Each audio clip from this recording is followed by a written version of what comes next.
asked all the time about startup funding, and maybe my take is a little bit different than other people's. Don't get money unless you really want it.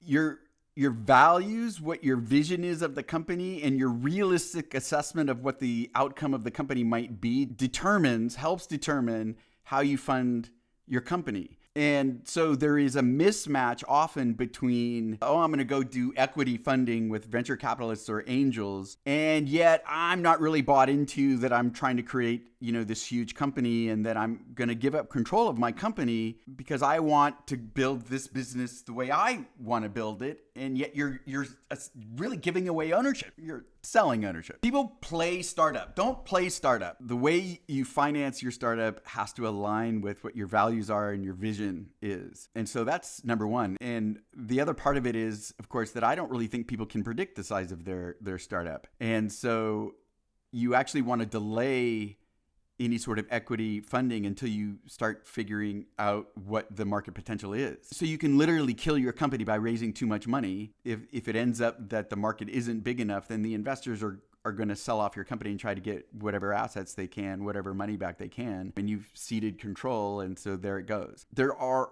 also these days all sorts of alternative funding, which is super important and things that you should look at. So revenue-based funding, where you're essentially paying interest rates or dividends back to investors, and there's not equity return expectation. In other words, the investors are not expecting you to sell to somebody or to go public in order to get 10, 50, 100 times whatever they put in. So you have to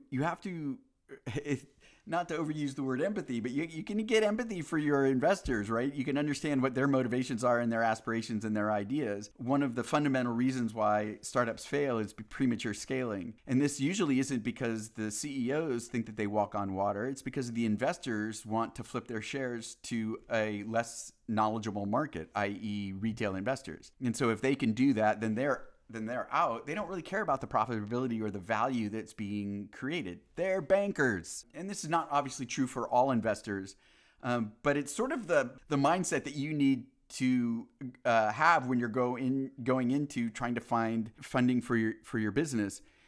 In my view, lifestyle business is used disparagingly, and there's absolutely nothing wrong with that. There's nothing disparage about it. Creating a 10-person company or a 20-person company or a 100-person company is really hard. I know.